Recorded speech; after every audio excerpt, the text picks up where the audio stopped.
No vídeo de hoje eu quero te explicar o que é hodar Bitcoin, de onde surgiu o termo, qual é a história e mostrar alguns gráficos que exemplificam justamente o ato de você segurar Bitcoin por um ou mais ciclos, tá? Então, primeiro falando sobre a história, o termo hodl, de hodar, surgiu de um erro de digitação dentro da comunidade bitcoinheira já faz muito tempo, né? Então, um usuário no ano de 2013 chamado GameCube, ele publicou que ele estava holdando, né? Holding, do inglês seria segurar. E acabou indo um erro de digitação, escrito hodling, né? E isso acabou ficando na comunidade muito famoso, né? O termo de você holdar, né? É até meio que traduzindo de forma mais porca para o português ficaria o holdar mesmo, né? E das palavras do próprio GameCube. Digitei esse título duas vezes porque sabia que estava errado na primeira vez. Escreveu na primeira frase de uma postagem bêbada, cheia de erros de digitação e frases em letras maiúsculas, né? Você só vende um mercado em baixa se for um bom day trader ou um novato iludido, acrescentou. Em um jogo de soma zero como este, os traders só podem pegar seu dinheiro se você vender. E é basicamente isso, né? Então, esse erro de digitação acabou ficando muito conhecido na sociedade, na comunidade bitcoinheira, né? E você holdar Bitcoin é justamente você segurar Bitcoin, você não vender Bitcoin independente da situação. Se ele estiver em um ciclo de baixa, se estiver em um ciclo de alta, se estiver rompendo topo histórico ou se estiver caindo mais de 80%. E isso virou um lema muito forte pro tema de você ser aquele mão de diamante, significando que você não vende nunca, né? Você está sempre segurando e pensando no extremo longo prazo, né? E que seria daqui 10, 20, dependendo, 30, 40, 50 anos, né? Pensando até como deixar isso de legado para a sua família, né? E daí outro ponto que eu quero mostrar é como se você tivesse feito DCA. Então você tivesse comprando Bitcoin a partir de 17 de dezembro de 2020 e acabando justamente hoje, comprando US$ 100 por mês, tá? Por mês. Que daria mais ou menos em torno de R$ 500, né? R$ 550, R$ 500. Então você teria investido US$ 5.700, que hoje em dia são R$ 30.800, que é uma quantidade razoável pelo tempo segurando, né? E você teria adquirido 0,1 Bitcoin. Então, se você pesquisar justamente isso, você teria um retorno de investimento de quase 200%, tá? Então, você pegar o 0,1 Bitcoin, hoje seria mais ou menos US$ 11.000. US$ 11.000 dá um pouco mais de R$ 60.000. Então, só o ato de você comprar míseros R$ 500 por mês, que muitas pessoas que eu conheço com certeza têm essa capacidade, conseguem guardar isso por mês para guardar. Imagina você fazer a conta daqui 10, 15, 20 anos. Isso foi um tempo até razoável que eu fiz, com uma quantidade mísera, tá? Para um tempo de 5 anos, né? Então, por exemplo.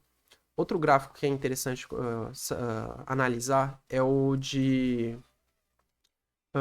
arco-íris, né? Que ele mostra justamente onde são os níveis que talvez esteja bom para comprar ou vender Bitcoin, né? Então, quanto mais estiver voltado para a área roxa, azul e verde do Bitcoin, seria o momento ideal de compra, né? E quanto mais ele sobe de acordo com o gráfico, então você vê os antigos ciclos, onde estava batendo altas históricas, ele estava justamente na área mais alta do gráfico, né? A área vermelha e laranja, onde era uma área segura para você vender e ter lucro, né? Então, se você pegar de todos os ciclos, justamente ele segue esse padrão, né? E se você pegar justamente para agora, está num período muito bom para acumular, né? Está justamente num período de acumulação, né? De você comprar e acumular e você segurar para vender mais caro no futuro e ter esse lucro, né? Outro gráfico interessante é o de Mayer múltiplo, né? Enquanto o Mayer múltiplo estiver abaixo de 2, você pode comprar tranquilamente Bitcoin. Pra, depois que ele começar a romper esse múltiplo de 2, chegando geralmente até 5, 10 em períodos de alta, você pode vender que você vai ter lucro com certeza, né? Então, o ponto principal de você rodar Bitcoin é sempre pensando no longo prazo, né? Não você tradear Bitcoin, não você fazer negociação, mas sim apenas o fato de você comprar e segurar de 1 a 2 ciclos para frente. Cada ciclo, obviamente, seria de 4 anos, né? Pensando nos ciclos do halving. E você segurar 2 ciclos, vamos dizer, daqui 8 anos, isso seria 2033. Já existem diversas previsões para Bitcoin, estando a cada Bitcoin a milhões de dólares. Então, o foco é sempre você pensar no longo prazo, né? Não que você não pode ter lucro no curto prazo, porque você pode muito bem usar o saldo que você tem, que você guardou em Bitcoin, para realizar objetivos importantes na sua vida. Ter uma casa, ter um carro, mudar de país, casar com seu cônjuge, enfim, são coisas que realmente dependem de dinheiro na nossa vida e não tem problema nenhum você vender. Não tem problema algum. Mas lembre-se sempre de sempre comprar, independente do preço. Sempre compre, sempre faça o seu DCA, que é comprar mensalmente. Apesar de que na minha estratégia, eu sempre tento comprar toda semana. Então, você recebeu seu salário e pagou suas contas, né? E agora você tem uma quantia, digamos, sei lá, R$ 1.000. A melhor estratégia seria dividir em 4 semanas, ou seja, R$ 250 por semana, e justamente comprar Bitcoin. E deixar na sua autocustódia, não deixar em corretora ou ficar negociando, mas sim na sua autocustódia, quietinho e esperar. E com certeza você vai ter lucro no longo prazo e não tem que você se preocupar. É muito simples.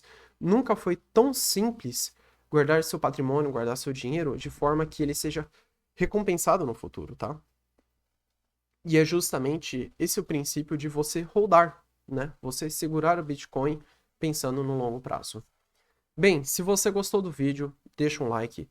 Toda sugestão e comentário é muito bem-vindo aqui nesse vídeo. Seja muito bem-vindo ao meu canal. Eu me chamo Nicolas Gerardi e espero que você tenha gostado desse vídeo. Também compartilha com algum amigo para ele ver essa mensagem. Então, muito obrigado e te vejo no próximo vídeo.